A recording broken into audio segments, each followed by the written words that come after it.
Hey,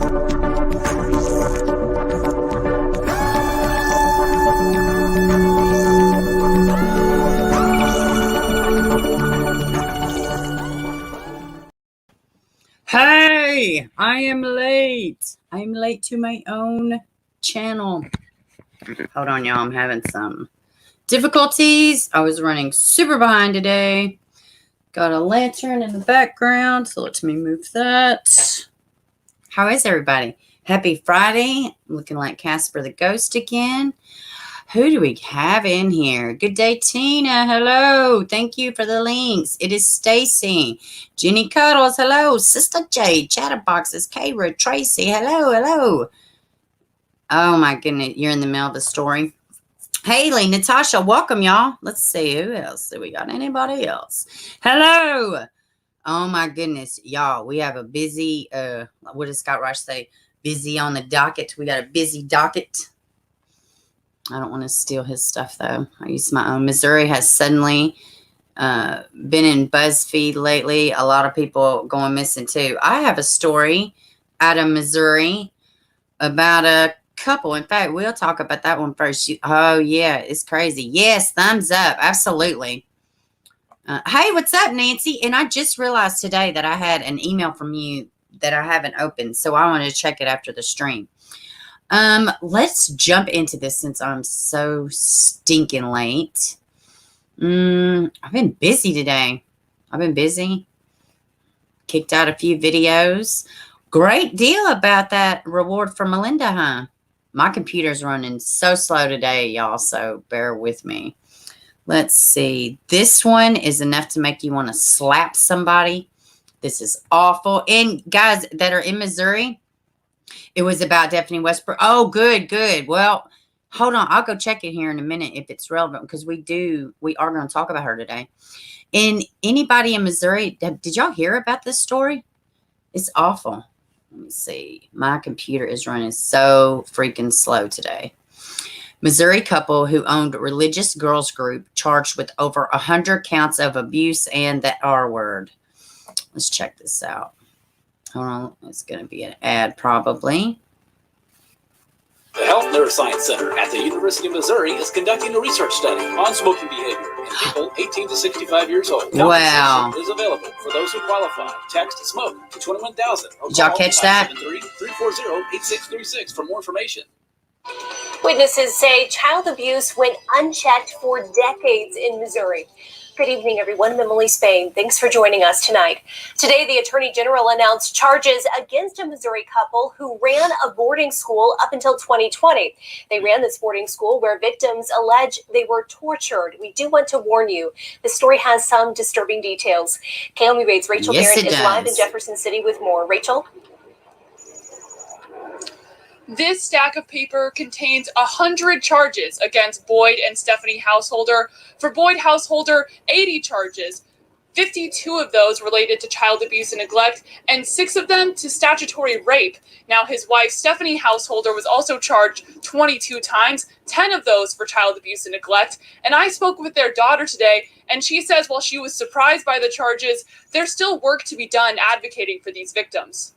I'm happy. This is what we have been fighting for. Amanda Householder says while living with her parents at the Cedar County home, she witnessed the abuse of dozens of women at Circle of Hope Ranch. On March 9th, 2020, a year ago, she decided to speak out. She posted a video to social media meant to draw attention to the abuse at Circle of Hope. That video, within the day of posting it, got 3,000 views. It's crazy because we've had way more views than 3,000 from that time to now. Like, we're being heard. A year later, Householder says these charges give victims justice. They were like, I don't have a pause, y'all. Drilled. They never thought that this would happen. The Attorney General detailed some of the abuse alleged. Okay. I'm going to go back. Maybe I'm going to reach out to her. Let me get back to y'all real quick. What the heck? What do y'all think about this? I gotta go back. These people, parents trusted these people with their kids, and this is their daughter. Freaking amazing. I kind of have to go back. I'm going to see this work she's been putting out for an entire year. Did y'all catch that? Let's see. There we go. She posted a video to social media meant to draw attention to the abuse at Circle of Hope. That video, within the day of posting it, got 3,000 views. It's crazy because we've had way more views than 3,000 from that time Amanda to now. Like, Householder? we're being heard. A year later, Householder says these charges give victims justice. They were like thrilled. They never thought that this would happen. The Attorney General detailed some of the abuse alleged against the Householders. We believe this to be one of the most widespread cases of sexual, physical, and mental abuse patterns against young girls and women in Missouri history. Wow. Accusations like the ones made against the couple are not unique. Other similar boarding schools face similar accusations of abuse. Agave Boarding School, also in Cedar County, is being investigated by Highway Patrol. Householder spent time there as a child while her parents worked for the school. What? I don't feel like the form of justice that I need will ever happen. Right. And that's because I was raised in multiple of these places. And in order for that to happen, I think every single one of those places will need to be. I'm going to dive into this. God, this is one other thing that you don't think about in the long string of child abuse, sex abuse. Like, you got the Girl Scout. I was literally just watching one yesterday about the Boy Scouts, and they said the abuse in the Boy Scouts, some say it's worse than within the Catholic Church. Shut down. The couple is being held in Vernon County Jail. Now, a bill that's meant to put regulations on facilities like these is now working its way through the House. I talked to the bill sponsor today, and she said that she thinks these charges will help move that along. Live in Jefferson City, Rachel Barrett, KO. Well, what kind of rules did they, or lack thereof, did they not have? I'm trying to get back. Let's see. I was trying to get back to there. It doesn't matter. Let me just get back to y'all. What do y'all think about this? Y'all are okay. Let's see. This is crazy. What are you doing, everybody? Want to do today a wonderful day? Yes, you have a wonderful day too. Good day. Let's see. Really? She's gorgeous. And she's been doing a lot of work. Apparently, I hated it's taken so many years. And they said she was in 2 facilities like this. So this is like a common thing. Like, that is insane. That is just crazy. Oh, my gosh. Let's see. I sent her a friend request because it says that she lives in Stockton now. Cool. Very cool. It is like a crazy cult, ain't it? That is nuts, man. Holy crap. Man. Ooh-wee. I'm going to reach out to her. I'm going to try to reach out to her. Over 100 charges. Oh, my goodness. Well, I guess we'll just keep this going, and let me share another little story with you. You just sent me an article you saw? Okay. Let me see. Let me go check real quick. And guys, this is anybody just joining. We are talking about girls' home, boarding school, type of religious place in Missouri called Circle of Hope, I think is what it's called. And they have been charged with, where did you send it to? Did you send it me email? Let me see. Hold on, let me check my email. But this couple has been charged with over 100 counts. I'll check it. I don't see where you sent it, Natasha. I'll check it. I'll check it when I get done. But yeah, that's wild. Okay. What's that, Chatterbox? Let's see. My Gmail. Well, I don't have it yet. I'll check when I'm done. But I didn't see it just then. Let's see. Did y'all see this one? Is this one out of Missouri too? No. Van Cleve. Let's see. Did y'all hear about the 14-year-old getting charged with murder? This one is, and then I heard more about it. I don't even know if they had like, I don't even know if she had a good reason. This is awful. It was, I think it was just manslaughter, and they upgraded it over the past couple days. 14-year-old Van Cleve girl charged with murder and deadly shooting. Jackson, Mississippi. Charges against 14-year-old Van Cleve girl have been upgraded from manslaughter to second-degree murder. Officials in Jackson County, Mississippi say charges against the teen Bridget Leanne Forehand were upgraded during her initial court appearance Thursday.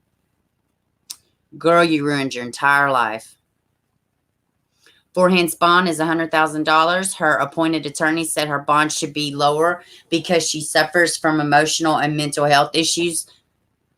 That doesn't matter. Does she know right from wrong? Does she know it was wrong what she did? That's all that matters. Who the hell don't suffer from emotional and mental health issues? If you want to get clinical, I'm sorry. There's no fucking, these damn kids, they don't even realize the shit they get themselves into, man. They're just so impulsive. Ugh. On Wednesday, March 10th, they say deputies responded to the area of Center Street and Spruce Street in reference to one shot.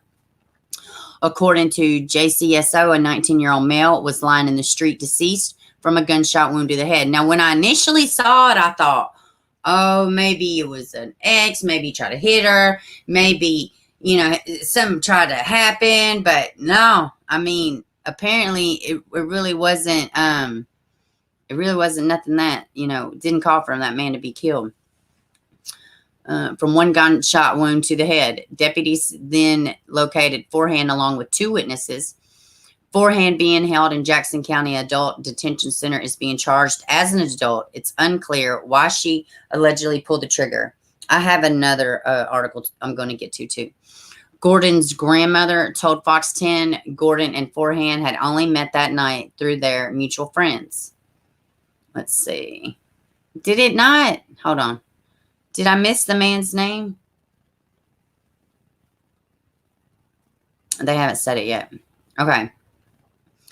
Let's see. Mikell the Gentle Giant. Now, this is the guy's name, Mikell Gordon. I think Gordon is his last name, maybe. I'm not sure. It says, Mikell was my brother, my best friend. He had the biggest heart out of anyone that I have ever met. Everyone that has ever met Mikell knows how good of a person he was. Things like this shouldn't happen to people like my brother. Please make sure to tell your loved ones you love them, because what happened to Mikell may happen to them. Keep our family in your thoughts and prayers. And this one, let's see, that one's from her brother. This one's from his mother. Mikell was a sweet and loving, well-mannered young man. He lights up every room he enters. He was so shy, but once he gets to know you, he will open up. He was the funniest teenager you will ever meet. His heart was so big. He's definitely a gentle giant. He will be missed, and we will carry his memories forever. God has definitely gained an angel. This is from his grandmother, and Mikell was the kind of grandson that everyone would wish for. He never gave me any trouble. He never talked back. Mikell loved to eat, and ever since he was able to talk, he never let you forget it was mealtime. My grandson was taken too soon. He had signed up to attend college this year, but he will never have a chance to go to college, get married, or have children. This sound more like victim impact statements. Let me hop over here to y'all. I have another article on this. This is just awful. Yeah. Let me see. What are y'all saying? Let's see. Oh, man. Yeah, I got another article. I'm just trying to read some of y'all's comments. I keep saying people say hello to Tracy. Is Dick Tracy in here? Hello, if you are, my dear. This world has gone crazy. Yeah, she looks mad she got caught. Man. All right, let's get to this other article I have. What a freaking idiot. Let me see. Yep. Here we go, y'all.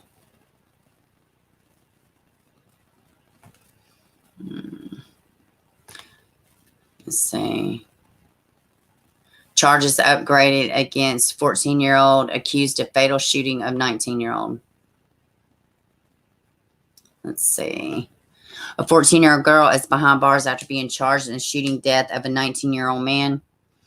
A teenager who has since been identified as Bridget Leanne Forehand was initially charged for manslaughter, but those charges were upgraded. I just told y'all that.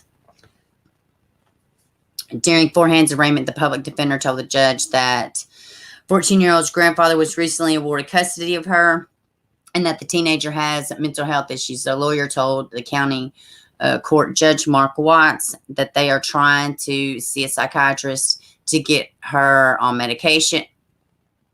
Wait a minute. The lawyer told county court judge, Mark Watts, the lawyer, that they are trying to see a psychiatrist to get her on medication. Well, I got news for y'all. She should have been on medication. And if there was an open knowledge of this mental issue, then her ass should have been on medication. So whether it be the grandpa, the people that placed her, the family services that placed her, because you better bet your ass they were involved, they did not get her the resources, okay? I'm not going completely blame this grandpa. He might have just got thrown into something. That happens all the time to our grandparents. But no. We are trying to see a psychiatrist to get her on medication. Currently, she is not on any medication. Now watch. In court, they're going to try to claim she's crazy or something. I'm not buying this crap. And you know what? She's a kid. So somebody should have made sure that shit would have happened. Now, if she didn't take it or something like that, that's a different issue. This is junk, man. He set bail, $100,000. We already knew that.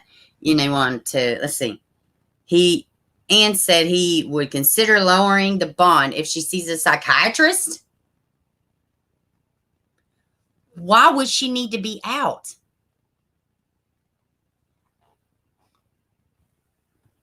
She didn't even know him. Few details have been released by authorities about what happened in the early morning hours of Wednesday, but a witness who was there has came forward to tell his side of the story. The 19-year-old male, who does not wish to be identified publicly, sat down with WLOX on Wednesday afternoon to talk about what happened to his friend, Mikell Gordon. According to the witness, Mikell was staying the night at his house in Jackson County near St. Andrews community. Text messages exchanged between the two earlier that night showed them talking about playing video games at a witness' house. After doing that, they invited a 19-year-old female friend of Mikell's over, said the witness. She showed up with Bridget Forehand, who the witness said told them she was 17. It wasn't until after the shooting and arrest that the witness found out she was actually 14. Mikell and the 19-year-old female were friends, and we invited her over to hang out. I didn't know either of the girls. Mikell just knew the 19-year-old female. He didn't know the suspect either. Video from the home of the witness shows two girls arriving at Jackson's house near Andrews at 11:33. Subsequent video taken from the home doorbell camera shows 4 teenagers hanging out on the porch and in this front yard for a few minutes before all teens leaving the house around 11:40. According to the witness, they were walking around the neighborhood because they couldn't hang out inside his house since his family were sleeping, so they stayed outside. After walking to a nearby park and store, the witness said they headed back to his house to get warmer clothing for the girls because they were cold. It was around this time that things took a downward spiral. That's when she pulled out a gun, and I was trying to come up with an excuse to get them to leave. They knew somebody was down the street, so I told them they could walk to his house, the witness said, adding that he wanted to get the weapon away from his family. Then while walking down the street, the suspect began behaving out of the norm, laid down on the ground, he said. The 19-year-old female was trying to calm her down. That's when the suspect got the gun from her backpack and started waving it around, pointing it at us, and said she stole it the day before. She didn't tell us where she stole it from. According to him, there was no confrontation prior to the shooting between Forehand and anyone else. No, none at all, the witness said when asked if the suspect had a reason to be upset. We were just trying to get them to go away nicely, or I was. And she said she was going crazy.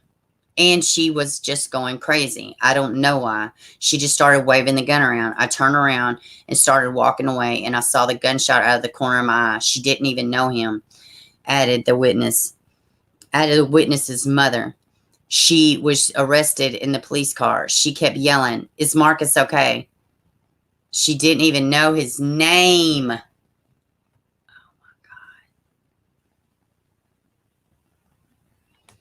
After the gun was fired, the witness said he realized that his friend had been shot in the forehead.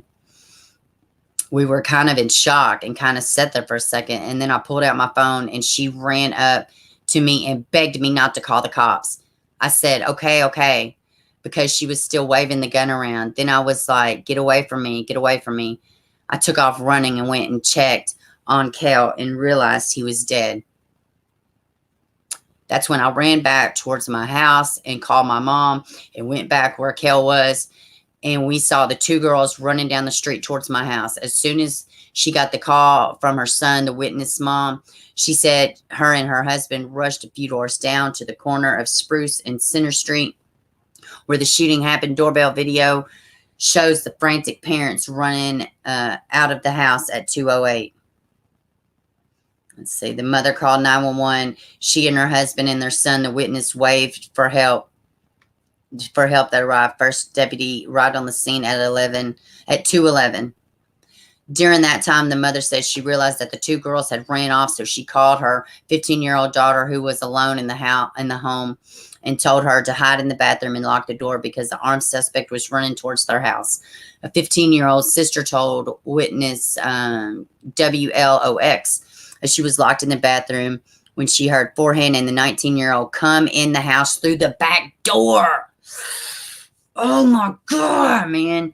In the meantime, more law enforcement officers were responding to the shooting. It could be heard on the police scanner calling for backup and help to search the area for the suspect. At 2:28, the deputy can be heard telling dispatch that the suspect was in custody. According to the witness and his mother, 14-year-old was arrested in their backyard.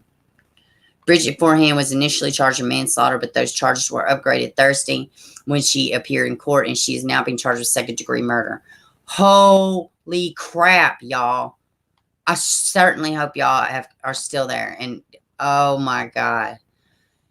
Dude, so many things are going through my mind right now. Holy crap. But the fact that she told him, don't call the police. That right there says that she knew something. If she was just acting crazy, and maybe they were being a little bit go away, even if they were being assholes, she could have gotten mad for no reason. Can you just imagine knowing that she has shot your best friend and she's yelling, "Is Marcus okay?" And his name is not even Marcus. Oh my God, man. I don't know. I don't know, Sheila. And welcome to the stream. Let me see. Anybody I miss? Where did he get the gun from? Why wasn't it locked up? Yeah, these are all great questions. Man. Wonder what made her pass out. How dramatic. No, she didn't pass out. She was just laying on the ground acting like a goofball. Like she was just like acting erratic. These people are crazy, dude. Shit. Oh God. Let me see. Hey, Midnight. Welcome, baby. Let me go see if I can find. Let me go see. What was his name? Mikell Gordon. Let me see. Mikell Gordon. Yeah, I haven't seen. Let me see. Oh, might help if I spell the name right.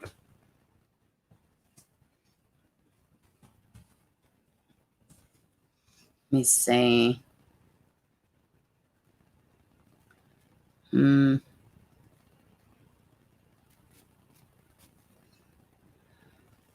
Yeah, I don't see any pictures for him just yet. I'm sure it wouldn't be hard to find. Let me get back here to y'all. That's freaking awful. It is insane. You can't find it on Facebook. Yeah, I don't know. Hey, Kathy, welcome, baby. Do you think her guardian should be responsible for some of this? I think a lot of things depend. How long did the grandpa have her? You know, why exactly was she out of the house in the middle of the night? But I mean, you know, I think, well, I guess a lot of it depends on how long that they've been in the house, how long she's been in the house. I mean, I feel like she should have been on medication. Absolutely. If they knew she was supposed to, you know, where's the mom? Where, you know, they normally have somebody set up to help in them situations. So who was helping? You know, how long has she been there? Where did the gun come from? Why wasn't it locked up? I mean, it's a lot of moving parts, but I do know that the police felt like it was enough to increase her with, you know, a 2nd-degree murder. So, man, it's crazy. What is the name of the people whose photos we need? Mikell Gordon. Mikell Gordon. That is the young man, the 19-year-old who was, and the family may not want it out. Hey, Maureen, welcome, baby. And the family may not want it out. I don't know. I mean, like I said, I'm sure it's not hard to find, but crazy. So we'll be following this. I guarantee they're going to try to get some kind of a plea or something. Who knows? Mikell. I think it's M-I-K. I think it's M-I-K-E-L-L. In Gordon, spelled Gordon. My laptop's still my nerves. All right. So let's hop in here in this other story. I have a cold case. Well, an unsolved. I guess it is a cold case. Let's see. We talked about that. Let's talk about this one real quick. Kayra sent me this one too, but I had already seen it. But this is absolutely crazy. Did y'all see this one? Holy hell, people are going crazy. Oh, I have another story out of Anaheim, California too. That's where the cold case is, the unsolved case. Man propped dead wife on sofa in front of the kids while they opened Christmas presents, prosecutors say. Now, I'm going to tell y'all something. What this man tells the damn kids and what he says the mother did, they're going to say it in here. Surely they will. It's just awful. It says 2011. I don't know why this is just now coming out. Maybe they'll tell us in this article, but let's take a read. This shit is bananas, y'all. A Southern California man who killed his wife propped her up on the sofa and told their children that she was drunk and had them open Christmas presents in front of her body. A prosecutor told the jury, told jurors at his murder trial. This Christmas story does not have a happy ending. And unfortunately, this is not just a story. It is real life. Heather Brown, Senior Deputy District Attorney, Orange County, said Monday as trial began for William Wallace of Anaheim. Let's see. Zazelle Preston, 26, was taking college classes in hopes of becoming a domestic violence counselor. Let me see. How did it say he was? Did it say how old he was? I guess not. In hopes of becoming a domestic violence counselor when she was killed in 2011 by a man who already had served jail time for beating her. The couple had gone to a neighbor's Christmas Eve party, and a neighbor describes hearing an argument later that night. Wallace told a member of Preston's family that we were drinking, and during the argument, I tossed her around a bit. Well, that's an odd that's the odd word to call death. Brown said, oh, God, it's a stink bug, y'all. Oh, God. I just want to throw my whole lamp I fucking hate stink bugs. And it's that time of freaking year. Oh, y'all about to see me lose my shit. Whoa, I hate stink bugs. I'm so sorry, y'all, but this is live and this is actually happening. Preston was something. Let's see. Brown said next morning, Wallace dragged his wife's body from the bedroom to the living room couch, placed sunglasses on her, and told the children, "Mommy ruined Christmas. She got drunk and ruined Christmas." How awful is that? So not only do they think their mom has ruined Christmas, then they got to find out that she's deceased. Preston was slumped over the couch when paramedics arrived. She left a newborn son and 2 daughters who were 3 and 8 years old. Wallace's attorney argued that Preston died from injuries after she drunkenly tripped and fell into a glass table. Mr. Wallace is being accused of something that is not his fault. Wait, what's that? That is not his fault. You will hear about the relationship that was full of arguing, yelling, but also lots of love. Well, I will. I ain't going to hold my breath on that one. Wallace, 39, could face 25 years in prison if convicted of first-degree murder. What? Oh, and I can't see it. I don't know where it went. Hey, y'all. Okay. Dude, I know. This is crazy. Let's see. Oh, my goodness. They never want the meds. Don't always speak truth to docs. Yeah. Yeah. Let's see. I know. It's nuts. Ain't it midnight? Yeah. Oh, I bet a video is about to start playing. I'm not even touching it. It's moving back there. Let's see. Yeah, this shit is bananas, y'all. I mean, BANANAS. Seriously. 2011, so this guy's just been sitting in jail waiting on his trial. I guess. I mean, that's a long time. It happened in 2011. It's wild. I wonder why it's just now taking so long. Oh, my goodness. Let's see. What else do we got today, guys? Let's talk about this other one out of California.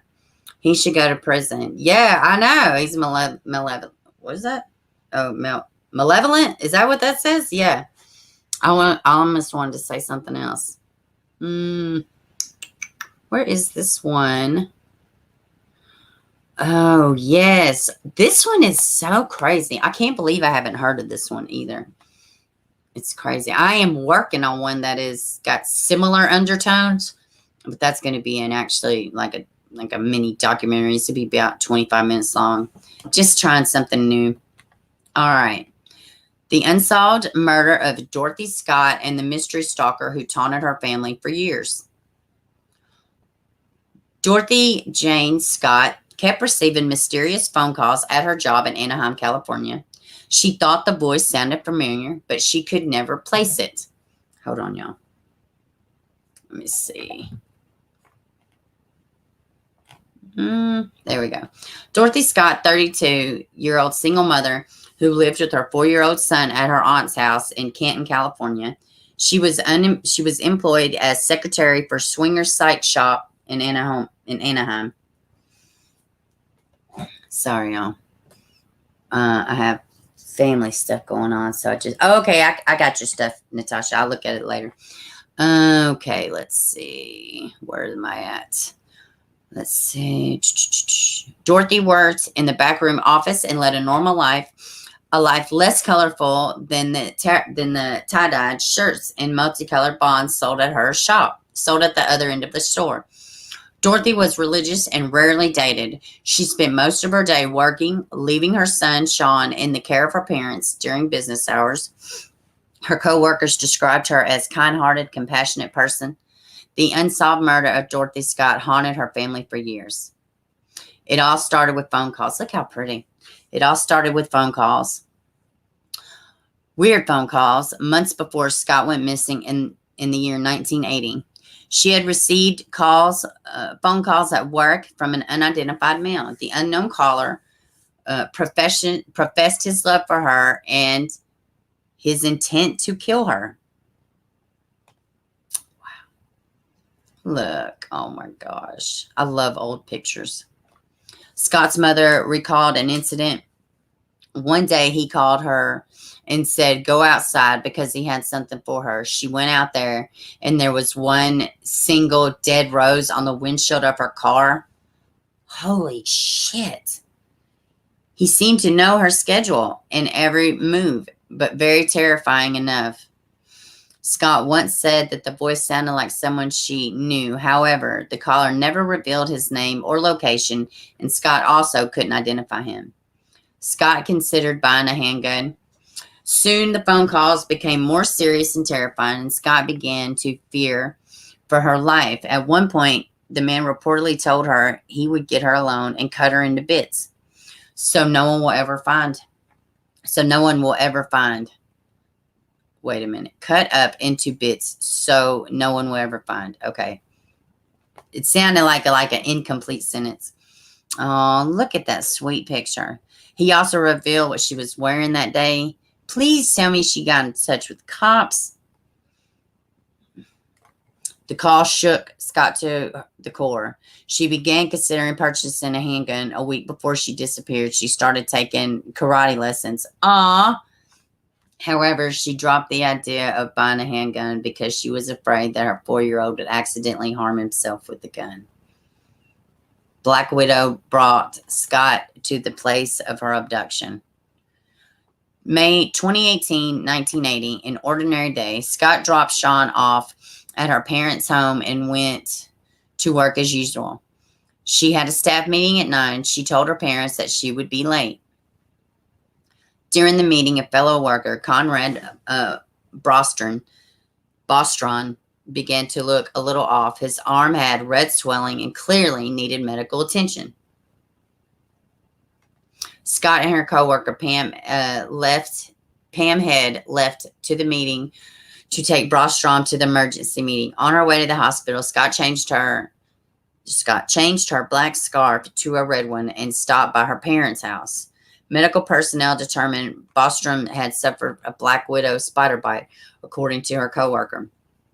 Pam and Scott remained in the ER waiting room and never left her side. Luckily for Bostrom, he was treated in a timely fashion and was on the mend.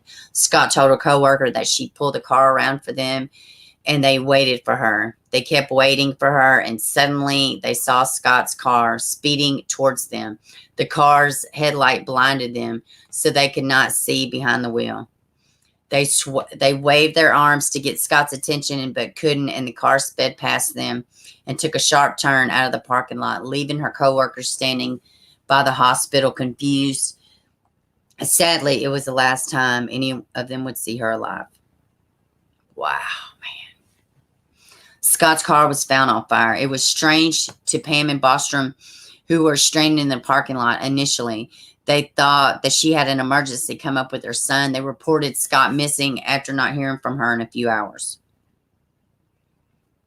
After several hours of searching for Dorothy Scott, police came across a vehicle which was engulfed in flames. Scott's white 1973 Toyota station wagon was found burning in an alley about 10 miles from the hospital. Neither Scott nor her supposed kidnapper was found nearby. The terror continued. The phone calls from Scott's stalker did not stop even after she disappeared. The first call was made to Jacob and Vera's home about a week after Scott disappeared. Vera was home alone at the time when she received the call. Are you related to Dorothy Scott? Yes, I've got her, the caller said, and then hung up. Authorities kept searching for Scott, but nothing had brought them any closer to finding out what happened.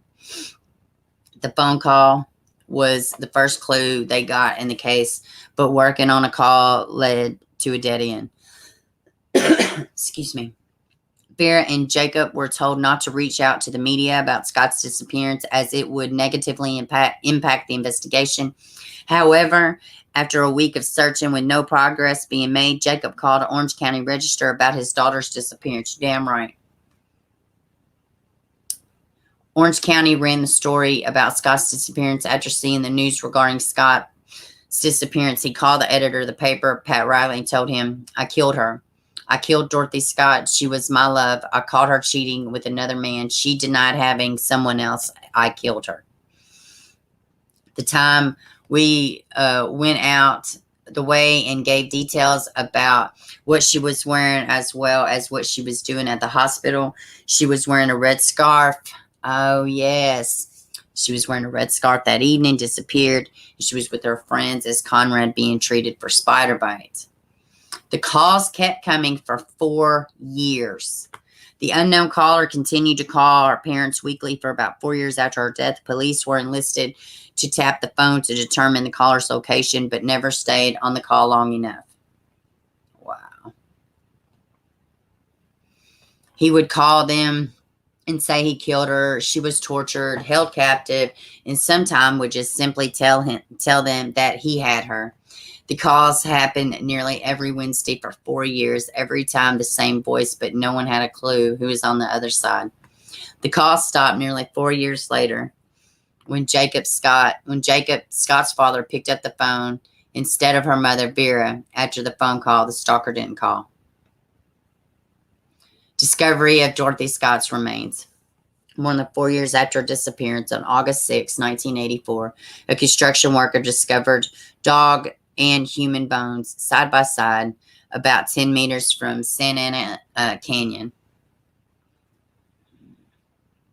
The bones were partially charred, and authorities believed that they had been there for 2 years as a brush fire swept across the site in 1982. Police had discovered a turquoise ring and watch that had stopped at 12 a.m. on May 29, 1980, hours after Head and Brostrom last saw the car. Wow. August 14th, the bones were identified as Scott's by dental records. The autopsy could not determine cause of death. Memorial service for Dorothy was held on August 22nd. Let's see.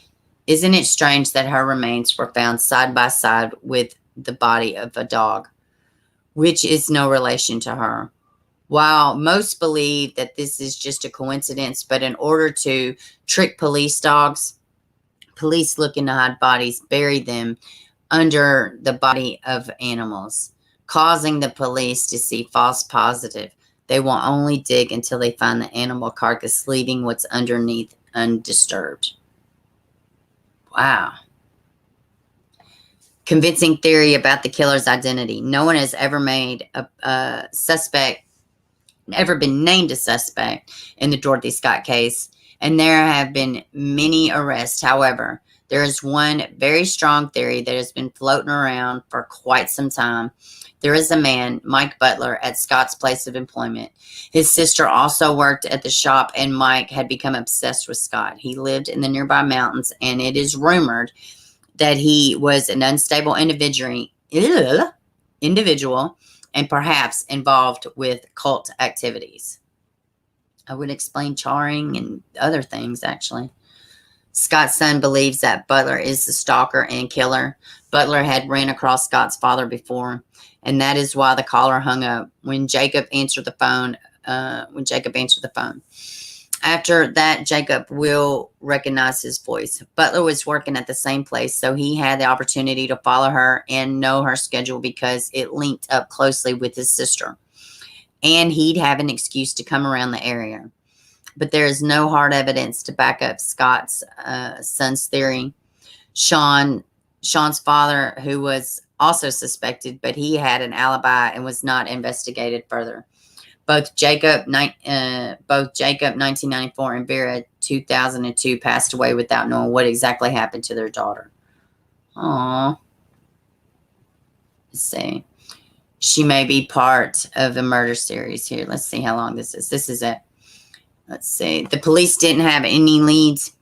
There was one that came up during the investigation 2 years after the disappearance of Dorothy Scott.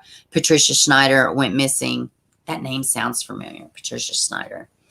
In July 1982, before her disappearance, Patricia made a call saying that her car had been broken down and that there was no news from Patricia. Her car was found a few hours later on fire in a field, just as Dorothy's car had been found. Similar to Scott, there was no signs of Patricia at the scene. and she was suspected of being kidnapped. Maybe the same person took Scott. However, the major differences between the disappearance. The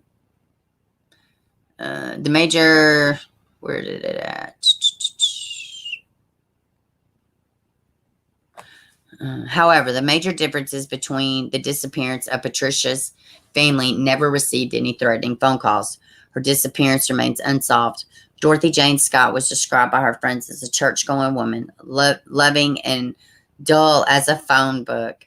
Scott's death still remains unsolved. Dorothy's son believes that Mike Butler kidnapped and killed his mother. In his mind, there is no doubt. Wow. I hope y'all are still following me. That was a lot. I like these articles, though. They're detailed. Holy crap. So what do y'all think? Let's see. What do y'all talk about right here? Let's see. Stalker should be taken seriously. Yeah.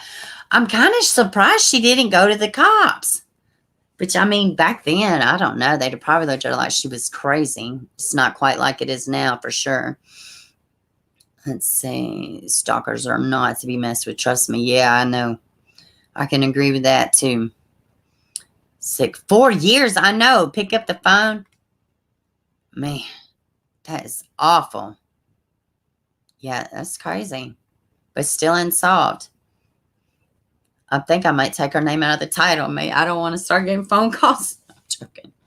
That's crazy, though. I wonder if that guy he thinks did it is still alive. I think I may check that out.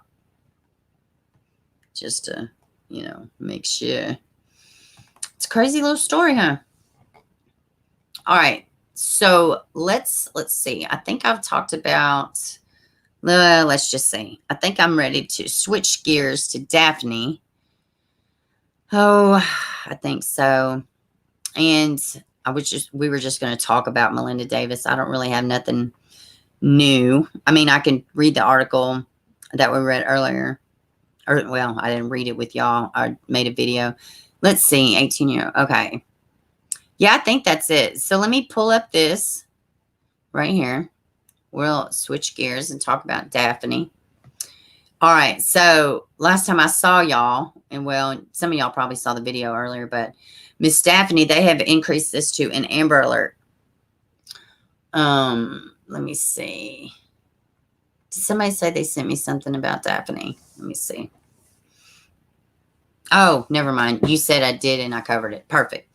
Okay. Yeah, so Miss Daphne is still missing. Let me hop back over here, y'all. We're just going to kind of do commentary right now. I don't really have, and I'll drop the link. I'm going to drop the link too in case somebody wants to come up and talk. I don't really, and we could talk about Melinda. We could talk about this case. Let's see. So if anybody wants to come up, there's the link. Let me see. They didn't take it seriously back then unless something to do. Otherwise, the cops bang on the door. Yeah, I know. That's what I was thinking. They probably looked like, and you better do something, The stalker was your next door neighbor. I don't know. Your next door neighbor was it? Oh, I've had a few. One in childhood. Wow, that's crazy. I didn't read your other part. I was like, this stalker was your next door neighbor? That's crazy. Wait a minute. I missed a lot of y'all's for a couple of years. Yeah, my whole damn screen jumped. I see. I get that stalker. Oh, y'all, I want to tell y'all our local comedian Tracy, she is on her first day of no cigarettes. So we want to say some prayers, throw up some praying hand emojis from Miss Tracy and her little will to live.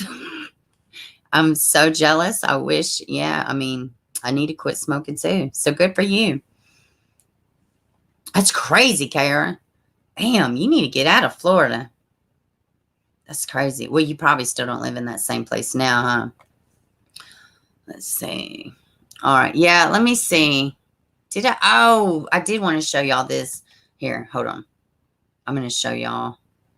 I did have something pulled up for Daphne. Hold on. And I didn't read it, actually.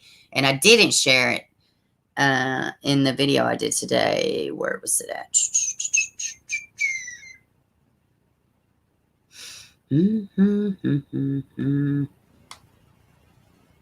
Yeah. Here we go. Here we go. All right.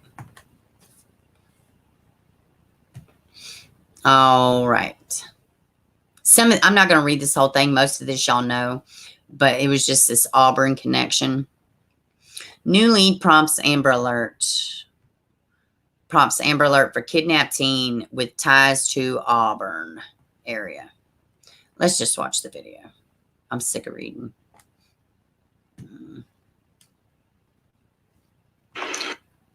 Hold on, stupid ads. All right. Looking for a teenager believed to be kidnapped by her own father more than a year.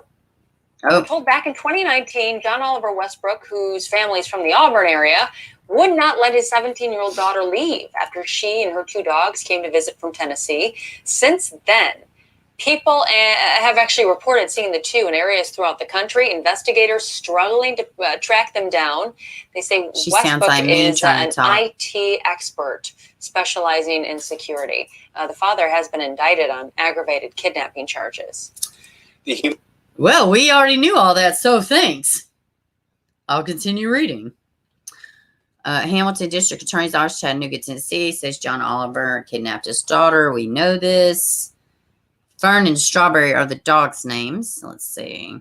She never returned home that weekend. What is that? You want to know why running on the treadmill 7 days a week doesn't work for you when you're trying to lose weight? What? All right. Let's see. Okay. Oh, this made me so mad. This part I'm about to read. Daphne's being held. Let's see. She never returned from a weekend visit with her father. Daphne's being held against her will, unable to communicate with the outside world. Our investigation shows that she is endangered both physically and mentally. Officials said that they believe Daphne may have been drugged or subdued while in her father's care. Investigators said Daphne's Bible was found in a trash can in Santa Fe, New Mexico in February. There's also been sightings in Denver and Pueblo, Colorado. Now investigators are ratcheting up efforts to find them after sightings have been confirmed in Florida, and Daphne has managed to send a message to a friend saying she was considering self-harm. Police found communication between John Westbrook and his sister who lives in Florida. Authorities raided her home. I have read this, but I didn't recall reading it. Anyways, police found communication between, they raided her house. They're about to show a picture of her car. No, maybe I didn't read it. Maybe it's just the same damn article. Daphne's father is an IT expert. Y'all already know all that. Yeah, they raided his sister's home. They had a picture of her house on the other article. Yeah. They raided her home, and I said, good. She's been having communications with him this whole time, the sister and him. So how shitty are you that this mom, he's not supposed to be kidnapping his daughter. Come on, man. They should charge the sister with something. Let me get back to y'all. Let me get it off of his mug. That's better, more better. All right. Okay. Oh, hey, Natasha. Sorry. Okay. I didn't know you was up there. Hey. Hey. I have an update for Madison. Oh, yay. Well, let's hear it. I actually was just going to let you know that I had got on there like a couple of nights ago, or actually a week ago, and her grandpa had posted that, everybody still knows that somebody knows something, right? But whenever I was looking just a few minutes ago before I come up. Can you remind everybody who Madison is, people that aren't familiar? For those of you who aren't familiar, Madison Elizabeth Lambert was 24 years old. She went missing on December 26th, 2020, and they found her body January 23rd, 2.5 miles away from where her car had been wrecked. Her car supposedly, quote unquote, had been wrecked. But there was a lot of things. There was a lot of speculations and rumors and stuff.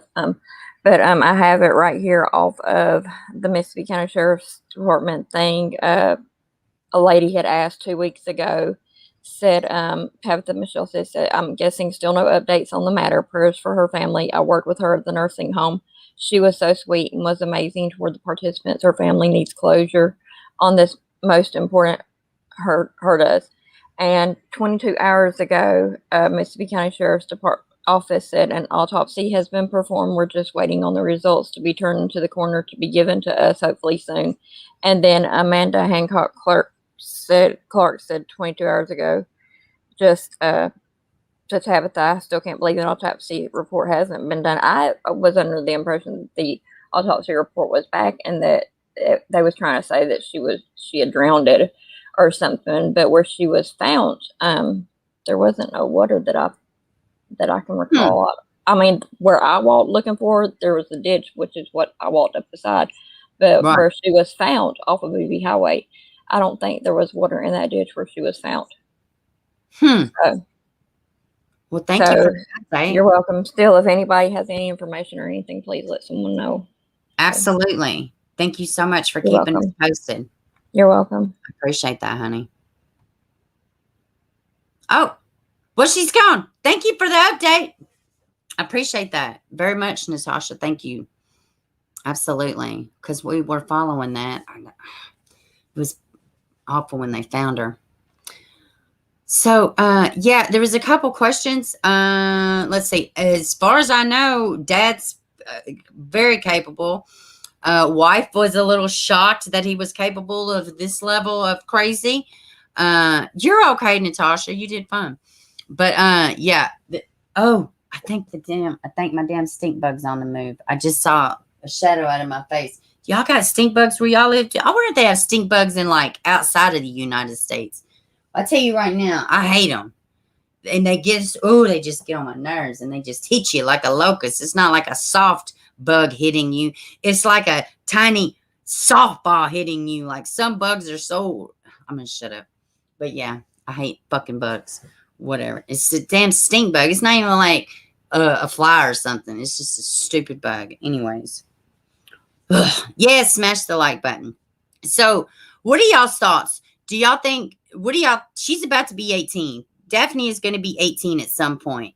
Y'all think that has anything to do with it? He's going down regardless. They've already charged his ass with kidnapping and custodial interference. Felonies. He's definitely going. What does it look like? They got like a hard shell. They got like hold on. Midnight says he probably fell. I'm going to put this on the screen. Oh, my God. Oh, don't make me throw up everywhere. But I have thought that, too. I had thought that, too. They got like a shield type of shape. And if you hit them, they stink like really, really bad. And anything you hit them with, that smell will be all over. I know this because I threw a notebook on one time when I was streaming. So, but yeah. So I don't know, Midnight. That is really, Midnight says maybe he fell in love with his daughter. You know, it wouldn't surprise me either. Like, what is the big deal? Like, why can't she go home? I mean, as far as from my understanding, he had visits. They were seeing. Now he was moving away. The mother said she had been a little upset because the dad was moving away, out of state or something. But that's no big deal. You don't run off and now they're just traveling. It's wild. It's so weird. Yeah, it's like a ridiculously annoying beetle. But I can't imagine her mom right now.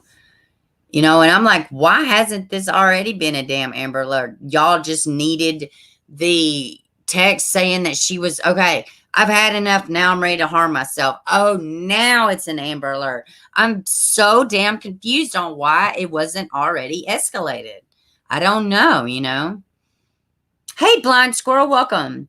Does my puppy count as a stink bug? No, you can't. No, don't throw your puppy. You definitely don't slam stuff on it. I probably shouldn't slam shit on stink bug. I hate stink bugs, dude. I don't even care. I most of the time will try to get them outside, but like right now I can't just, if I got an opportunity, I would throw something on it if it landed on the floor. Let's see. That's what I was wondering. Why haven't they already issued one? Yeah, I mean, it's so freaking ridiculous. Oh, I have this other update too. Oh, crap. Well, I have two things on. I forgot. Let me show y'all this real quick too. And this is about this other case that I'm following. Let's see. I wanted to show y'all this new surveillance. Oh, dude, I see the shadow like from the lighting in here, and it's like a giant ass bug between the lighting and the way the shadows are catching it. So it looks like not just a tiny little stink bug. It looks like a fucking velociraptor or some shit. Okay, I want y'all to watch this video too. This is a new surveillance of this other case that I'm following. I'm kind of jumping all over the place right now, but we've talked about all the stories, so I'm just kind of recapping stuff right now. So let's look at this. This shit is crazy, y'all. I know y'all think I'm nuts with my irrational stink bug hatred, but hey, you know, it's all right. I'm unapologetic. Let's see. All right. Is this the one with the little video? Yeah. Okay. So y'all remember I've been talking about this baby? Now, initially, nobody in the family has seen the baby since November, but now they have new surveillance from January 4th. So this is good. At least the baby has been seen since then, and her. But she's been seen since the end of February from the great aunt. Now, I was chit-chatting with somebody about this, and they said, man, this story's starting to sound like Leela Cavett. I'm like, first it sounded like Evelyn Boswell. Like, it's just, this story, it's not a lot out there, man. I don't even think this girl had a car. Like, how is she getting around without a car?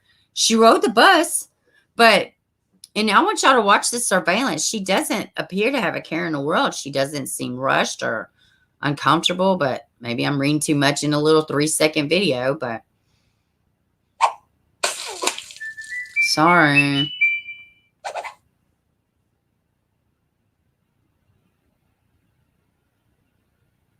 Like, she's just kind of walking in there, you know. That's it. Just kind of walking in there. Just kind of hanging out. I was totally stranded. Why do they got to show a damn ad every time I watch a 3-second clip? That's so stupid. Oh. Started buying. I hit the wrong button. I'm sorry. Here you go. That's a long ad. Why did I keep hitting that button?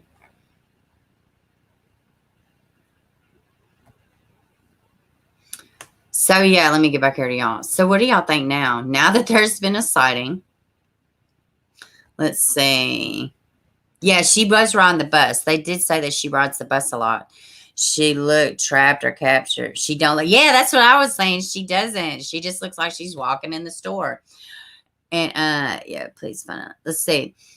I was talking with somebody. Well, no, I wasn't talking with nobody. I was on the Facebook group for this, and somebody said, wonder why there's no Amber Alert. So here I go with my good sharing ass. I'm like, oh, because normally there's a car involved and blah, blah, blah. And then somebody commented under it, because the baby's not kidnapped. That's his mother. I was like, well, that's a valid point. That's a valid point. Because right now they're just kind of but whatever they recently just the information that San Antonio Police Department has just recently got. Now they feel like they are both in danger. That's different. They went from her not communicating with the family once the missing report was out to, now they were seen in January and now they're both missing, but initially they were like, she's grown. Maybe she don't have to call. But so, yeah, she does look calm. That's what I thought too. That's what I thought too.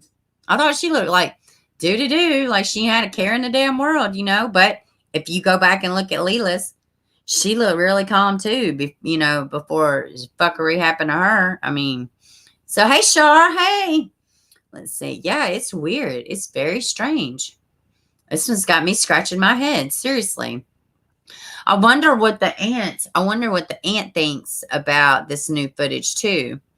And she, you know, she helped them identify. Yeah, that's her. So, but she's 4 foot 3 inches tall, 210 pounds. He is, let's see, 2 feet 6 inches tall, maybe. Shoulder length, orange hair, brown eyes. Let's go look at this because I might have just gave y'all false information. No, that's right. That's right. But I thought it was weird the baby has orange hair. That's what they said, shoulder length orange hair. So that's what I got on that one and Miss Daphne. And did y'all see this John Henry Mack? Did y'all see this arrest? It wasn't nothing.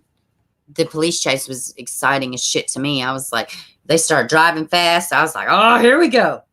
But yeah, it's just a little, well, it's not quick. It's 7 minutes, but I didn't watch the whole thing. And I did want to, yeah, let me show y'all this too real quick while I have it up.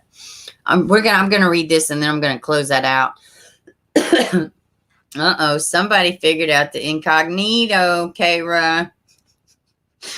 I ain't paying for nothing else. Okay.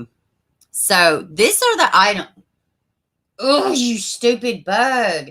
I swear it's like a giant velociraptor flying around my lamp or my fan. Ugh. So, let's see. So this is what, now they found, he got charged with theft of property also from J.B. Hunt, his workplace. And I think it said the state is also listed as a victim. So, which whatever. So they found him with numerous, let's see, include Sentinel knife. Oh, Sentinel safe. Sorry. Sentinel safe, numerous computer monitors, desktop computer, iPad, 3 sewage pumps, generator, 4 boxes of new clothing, wall shelves, a box of Bluetooth speakers, and a microwave, 7 pair of muck boots, a hatchet, bolt cutters, 4 carpet runners, a box of car parts, a robotic vacuum, and more. And let me see. It says J.B. Hunt is listed as a victim, and the state of Ohio is also listed as a victim. So wonder why that is. Did he steal something from a government facility or something? I don't know. Good guys. Oh, God, I can't wait to end this stream. I'm going to kill the stink bug. Let's see. What else was it? But yeah, that's what they found in his person. Fuck you up. That's what they found in his person. Let me get back to here to y'all. Did it not even share the screen? Dude, I'm so irritated with myself right now. Did y'all not see the screen at all? Ugh. Makes me so mad. Makes me so mad. Here we go. There. Now it finally shares it. Ugh, whatever. This is so stupid. So, yeah. That's what I was reading from. So yeah, that's what they found him with. So let's watch this police video. Let me get back to y'all anyways. Wait. There we go. Okay. All right, let's see. What y'all say? Hey, Salty. And anybody else that came in, if I didn't say hello. Hello. All right, let's see. Who's forgetting to hit the like button? No, I better not have anybody forget. Everybody's got to remember. Y'all don't want to make Char mad. You know she's insane in the membrane. Let's see. Where was this found at? At his house. This was found at his house. All of this stuff was found at this house. Trucking. Yes, it is a big trucking distribution. That's why I was wondering. I was like, did they get? I mean, I wonder maybe did he break in somewhere else? I don't know. You don't do stink bugs. I mean, yeah, they're the ones that stink. Let's see. We don't. You don't have them in England? Well, you're lucky because they suck. Thank you so much, Salty, for the super sticker. I'll pop it up there. Thank you so much. I love your little thumbnail. So yeah, oh, let's show this video. Let's show this video. Hey, Cristola. Let me see. Yeah, let me show y'all this video. This is not too, nothing too major, but they do show him getting arrested. Let's see.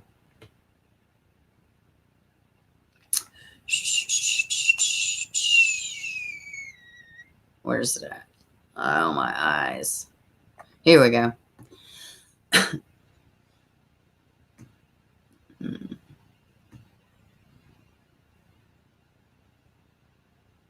All right.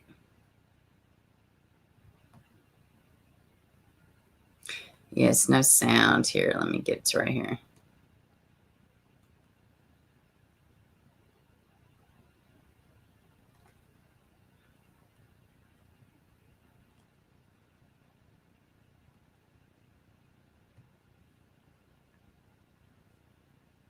It'll be sound in a second. You see, start driving faster. Let's see.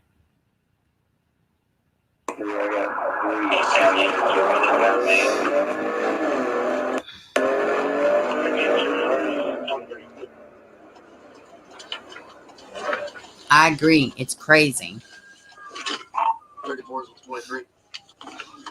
Now, this is him right here, over here in the white car. And that's him on the ground, being the full bitch that he is. Put your hands behind your back, man. Put your hands behind your back. It's awful what he did to these families, man. I love you too, Jason. Yeah, he don't get tased in this one. I'm sorry, y'all.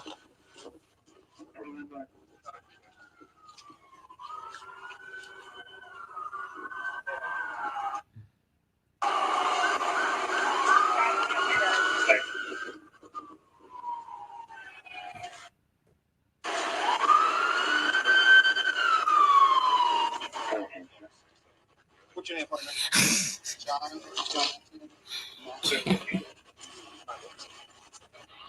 They're like, yeah, we got him.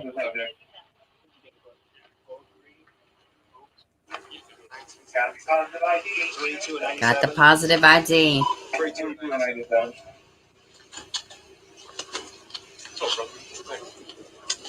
right? Yeah, you. All right, man. You want to get him off the ground. Get him off. Get him off the ground.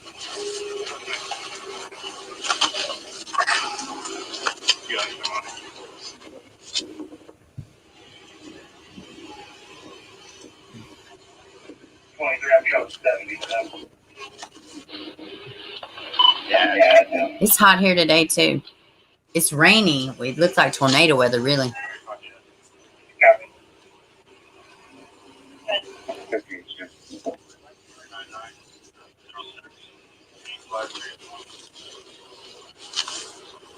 I love y'all getting along so well. That's good shit. Y'all mingling, saying hi to everybody. I love that. Y'all do. Y'all really greet everybody in the chat. I love that. 80 degrees. You wish. Yeah, it's been raining here for sure. Go ahead, bro. Yep. Thank you. Bye, bitch me. Bye. Bye, boy. Bye. Bitch me.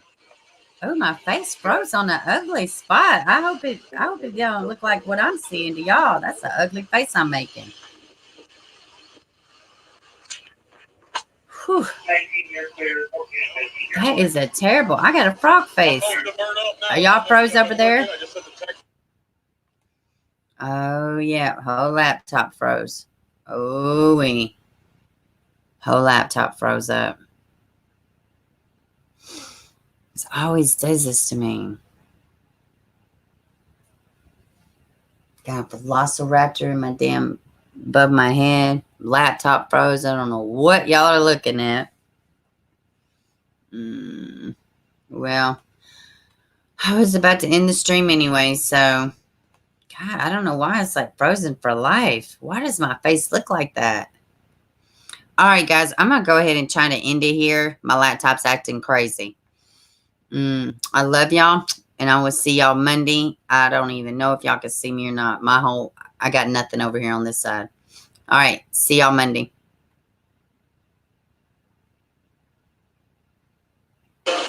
Oh. Wait. Is it back? Y'all back? Oh, crap. I thought it was working for a second.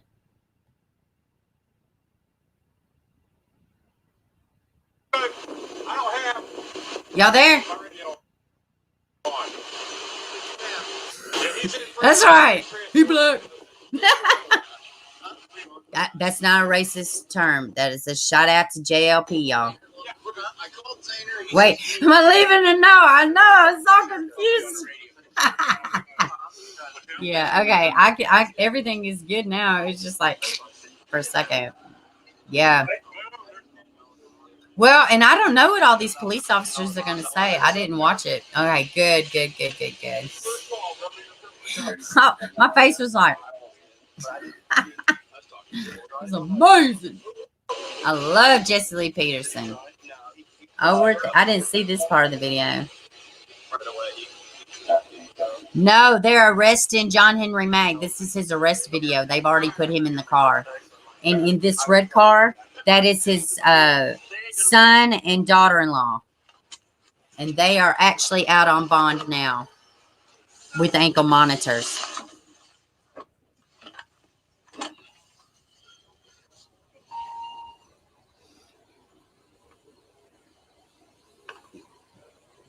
Ooh, I'm telling you, this Velociraptor's going to get it. It's so going to happen. It's over to the stink bug. Yeah, I don't see them getting in the car. They're just kind of standing. There's people in red shirts. I wonder if those are I wonder who those people are. They look like they're from the same place. I wonder if those are some of his co-workers or something. See, they didn't get used to real money for bond. Yeah, I know, right? And that's what I was going to tell y'all. Well, where are we going now? There's like 4 more minutes to the video. I don't know where we're going now, y'all. Are they going to show him put his ass in the jail cell? That'd be great. But somebody donated $5,000 to the reward fund. So now the reward money is up to $10,000. Praise God. So if anybody comes forward with information where Melinda is, $10,000. I know, right, Sean? Yeah. What? Man. Why is that quiet? He knew he was in the damn way. You knew it was the police. Oh, good.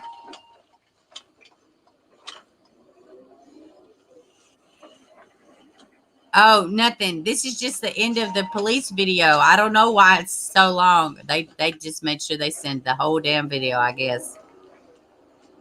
I thought that was the police house for a second.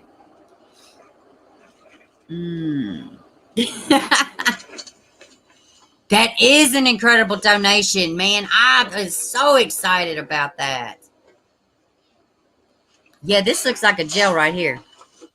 I mean, that's what I hear they look like. I ain't never been to one personally, but hussies. I know, right? Now, is he in this car, I wonder? No, they're about to end it. Let me get back over here. I was on see him slam against the wall or something. Hell. Yeah, it's over.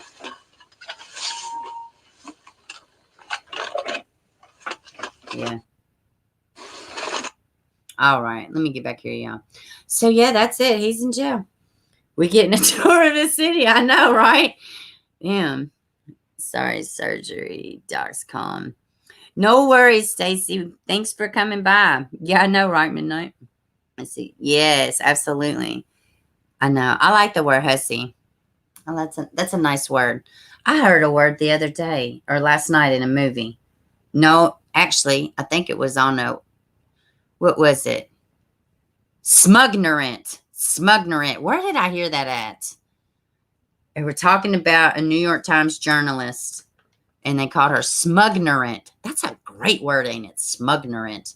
I was like, that's a coin word right there. That's a good shit right there. You know what, Beaver? They should search all those houses were on that strip to jail. Yeah, I mean, well, I'm sure they have searched a good bit. Yeah, it is a nice word.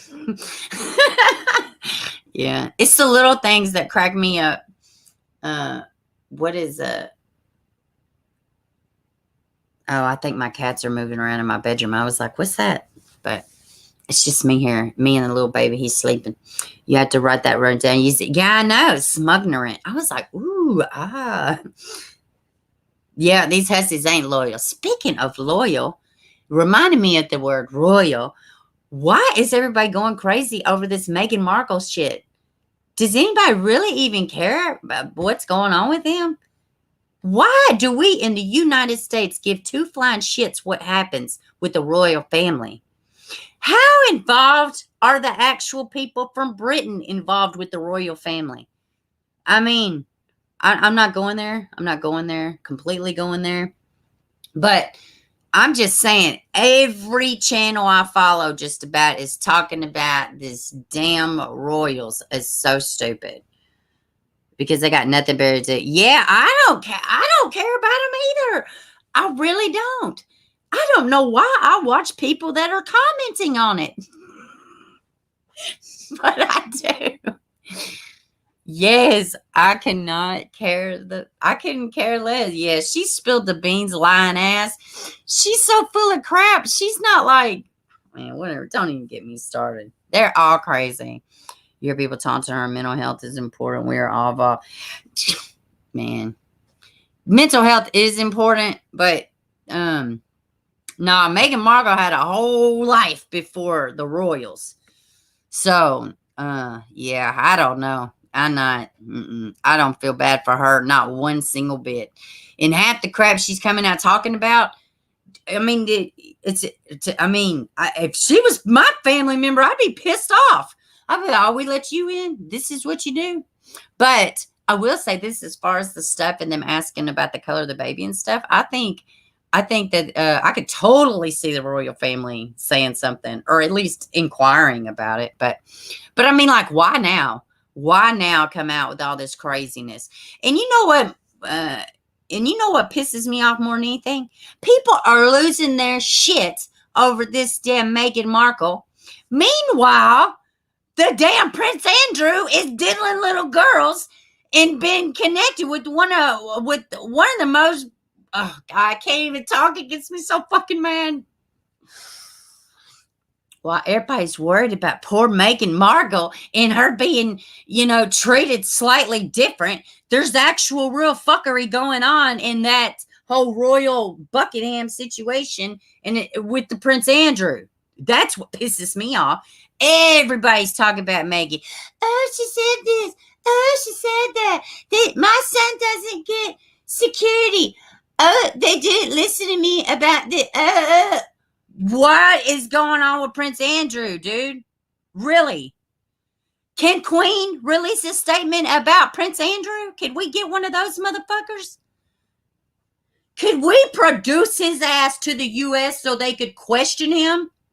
Do you think, could our American citizens give any more fucks about Prince Andrew and the American girls he diddled on American soil? Can we get some fucking help with that, please? I mean, seriously? Ugh. That's what pisses me off about the royals. And everybody and their mama talk about, but ain't nobody said nothing about, wait a minute, y'all all up in arms about a stupid fucking Oprah interview when ain't nobody doing shit about the real fuckery with Prince Andrew, I am too, Kara. I mean, seriously. That's what pisses me off about all of it. And everybody, racism. Don't get me fucking started, dude. Don't get me fucking started. Just keep your little palates fresh with all the racial, propaganda. That's good. Meanwhile, this motherfucker's walking the streets and now he's banging kids in the UK. Unaffected. So, come on, man. Homosexual offenses from the country makes pictures. Yeah. Y'all got an Amber Alert in Tennessee. What? I didn't get an Amber Alert, and I'm in Tennessee. How the fuck did y'all get one and y'all are in Florida? Wait a minute. Who is it? I didn't get it. I wonder why I didn't get it. Yeah, I'm sorry. I'm trying to calm down. So Kayra and Jason said that they got Amber Alerts from Tennessee. Wow. Damn. Maybe it'll hit my phone here in a second. I mean, since I'm actually in Tennessee. That's weird. You did. Char said I didn't get one. Well, you're in Oklahoma. I mean, you are in Oklahoma. That wasn't like a joke. But that is weird, though. I mean, shit, I guess in that theory, you could have got one if I didn't. You didn't get one in your Missouri. Missouri's not too far from Tennessee. Still holding up a beauty. It's amazing to see generations grow in the family line. Yeah. That's all right. Well, yeah, I didn't get it. I will pop it up. Katie is smuggling a bit. Yes, I agree. She is. Oh my goodness. That's funny. All right, guys, I'm about to end it. Yeah, I don't see it, but I'm about to investigate about it for sure. She said, why didn't I get one? I'm in England. Oh, Maureen got jokes.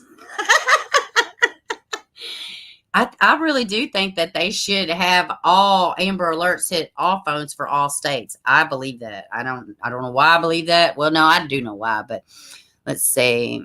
Midnight, she's getting old as fuck. Let's see. Spill the tea, Jason, Kara. What's the deets? Yeah. Did they say a name? I can't believe I still haven't got one. Maybe because they're headed here. That's probably right. More than likely. But even the girl, even with Daphne, that Amber Alert come through Tennessee. So, I don't know. All right, guys. I'm going to hop off of here for the second time. And I will see y'all Monday. And make sure you like, share, subscribe, join, become a member. I'm working on video for y'all and the members, but y'all probably going to be like, oh, no, baby, you done got me pissed off. It's a different one. All right, guys, I will see y'all Monday. I love y'all and have a fabulous weekend. And I'm about to kill this Velociraptor. Y'all have a good one.